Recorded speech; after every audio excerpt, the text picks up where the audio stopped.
Coal mine and parliamentary affairs department की माननीय मंत्री श्री प्रहलाद जोशी जी, पेट्रोलियम और नेचुरल गैस डिपार्टमेंट की मिनिस्टर ऑफ स्टेट और हमारा संसद सदस्य रामेश्वर तेली जी, मेरा मंत्रिसभा में मेरा सहयोगी श्री जोगेन मोहन जी, हमारा बहुत ही लोकप्रिय विधायक भास्कर शर्मा जी, कोल इंडिया का चेयरमैन श्री प्रमोद अग्रवाल जी, कोल इंडिया का अधिकारीगण और मोर अतिके मरমৰ आईमात्री बंधु बान्धवी और देउताসকল, निर्वाचনৰ আগতে আপোনালোকৰ মনত আছে যে ইয়াতে কেন্দ্ৰীয় গৃহমন্ত্ৰী অমিত শাহ ডাঙৰী আহিছিল, ময়ো আহিছিলো আৰু সিদিনাখন আমি আপোনালোকক কৈছিলো যে যিমান সোনকালে পাৰো আমি মাৰ্ঘেৰিটাত কোল ইণ্ডিয়াৰ কাম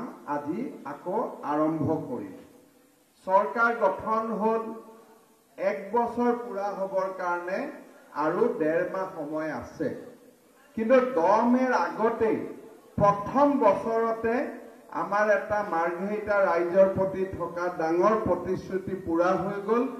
আজিৰ পৰা কোল ইণ্ডিয়াৰ কাম মাৰ্ঘেৰিটাত আকৌ আৰম্ভ হ'ল আৰু মাৰ্ঘেৰিটাত কোল ইণ্ডিয়াৰ কাম আৰম্ভ কৰাৰ আগতে মই নিজে ইয়াত আহিছিলো আৰু মাৰ্ঘেৰিটাৰ বিধায়কৰ উপৰিও ইয়াত যিমান দল সংগঠন আছে সকলোৱে মোক অনুৰোধ কৰিছিল যে আমাৰ ইয়াতে ইকনমিক যেটো অৱস্থা সেইটো বেয়া হৈ গৈছে আৰু আমাক আপোনালোকে কোল ইণ্ডিয়াৰ কাম ৰিজিউম কৰিব দিয়ক। আপোনালোকে জানে যে আমাৰ ইয়াত কাম বন্ধ হোৱাৰ কেইবাটাও কাৰণ আছিল। সকলোতকৈ ডাঙৰ কাম আছিল যে দিহিং পাটকাই বনাঞ্চল। ভাৰত চৰকাৰৰ লৈকে এতিয়া আমি প্ৰপ'জেল পঠাইছো, দিহিং পাটকাই বনাঞ্চলৰ ইকো সেন্সিটিভ জোন আমি নিৰ্মাণ কৰিছো আৰু সেই বনাঞ্চলৰ কোনো ক্ষতি নোহোৱাকৈ কোল ইণ্ডিয়াৰ প্ৰজেক্টখিনিও যাতে চলি থাকে, ডেভেলপমেন্ট আৰু এনভাইৰনমেন্ট পৰিৱেশ আৰু কোল ইণ্ডিয়া দুইটাৰ মাজত এটা আমি সামঞ্জস্য ৰাখি আজি আমি ইয়াতে পুনৰ কাম আৰম্ভ কৰিবৰ কাৰণে আমি प्रहलाद जोशी डांगरियाक ইয়াত निमंत्रण কৰি আনিছো। মোৰ মনত আছে हम जब पहले सीएम बना, मेरा जो दिल्ली में पहला ट्रिप बना, उसी में ही मैं प्रहलाद जोशी जी को मुलाकात किया और उनको मैंने निवेदन किया था कि आप फॉरेस्ट का जो क्लियरेंस है, पोल्यूशन का क्लियरेंस है, सब हमारा रेडी है, कृपया आप इस काम को पुनर्रिज्यूम कीजिए। प्रहलाद जोशी जी ने बहुत ही व्यक्तिगत रुचि लिया और अगर कोल मंत्री प्रहलाद जोशी जी का व्यक्तिगत रुचि नहीं होता था तो मेरे लिए ये संभव नहीं होता था ये काम शुरू करने के लिए। तो असम का जनता का ओर से मैं प्रहलाद जोशी को बहुत बहुत अभिनंदन करता हूं और मेरा मानना है कि उनका नेतृत्व में हम बहुत आगे जा सकूंगा। अब हम सारे लोगों को, हम सब का मालूम है कि कैसे हमारा यहाँ पे कोयला का खनन शुरू हुआ था। 1973 में इसका नेशनलाइजेशन हुआ और हमारा एक जो अनुमान है इस हिसाब से 525 मिलियन टन कोल हमारा इस इलाका में है। हालांकि हम लोग सब कुछ निकाल नहीं पाऊंगा, इसलिए जो दिहिंग पाटकाई वनांचल एरिया में जो कोयला है उसको हम नहीं निकालूंगा, इसलिए हम लोग को परिवेश का भी ऊपर नजर देना चाहिए। लेकिन बाहर का जो कोल का जो हमारा भंडार है वो भी काफी पर्याप्त है और उस हिसाब से अगर काम चलते रहेगा तो हमारा मार्घेरिटा भी चलते रहेगा और साथ साथ पर्यावरण का भी संरक्षण होगा। आज हमारा यहाँ में बहुत पहले एक प्रपोज रिजर्व फॉरेस्ट का बात था सेलेकी में, इसको अभी हम क्या किया, थोड़ा अंश कोल इंडिया के लिए हमने रखा और बाकी सारा हमने रिजर्व फॉरेस्ट बना दिया।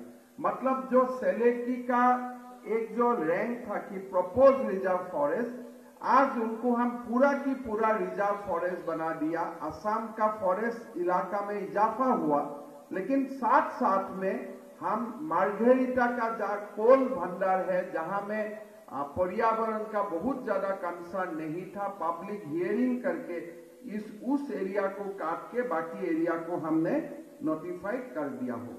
हमारा यहाँ में और तीन हमारा काम और शुरू होना है। अभी हमारा यहाँ में थोड़ा सा कंफ्यूजन था कि 40 हेक्टेयर जमी क्या वो फॉरेस्ट में रह गया, तो उसका भी हमारा अभी क्लैरिफिकेशन हो गया है। वो भी रेवेन्यू लैंड ही है। हमारा डीसी साहब पूरा डॉक्यूमेंट देख के पूरा चेक कर लिया। तो इसलिए मेरा मानना है कि बाकी सारे जो इलाका है, सारे जगह में अगर हम लोग कोयला उत्पादन शुरू करता हो तो हमारा 7 लाख मीट्रिक टन जैसा हमारा टोटल उत्पादन हमारा हो जाएगा, और इससे हमारा मार्घेरिटा का इकोनॉमी चलते रहेगा। हमारा एक मान है, हम सब जानते हैं कि भारत का प्रधानमंत्री जब मनमोहन सिंह जी एनटीपीसी का उद्घाटन किया था, उस समय लेखापानी में पावर प्रोजेक्ट का बात भी किया था, लेकिन वो काम आगे नहीं बढ़ा। अभी मैं प्रहलाद जोशी जी को निवेदन किया हूं कि कोयला अगर पर्याप्त है तो क्या वो काम को हम लोग फिर दोबारा सोच सकता हूं, लेकिन उनके लिए फिजिबिलिटी वगैरह बहुत सारा कुछ होगा। लेकिन हमारा सोच यही है कि मार्घेरिटा को आगे किया जाए। मार्घेरिटा में बहुत सारा इकोनॉमिक एक्टिविटी हम लोग को करना चाहिए, और मार्घेरिटा का लोगों का इकोनॉमिक जो अपॉर्चुनिटी है इसको पूरा एक्सप्लॉइट करना चाहिए। तो मैं कोयला मंत्री जी से निवेदन करूंगा कि आपका बराबर आशीर्वाद हमारा ऊपर रहे, असम का ऊपर आशीर्वाद रहे।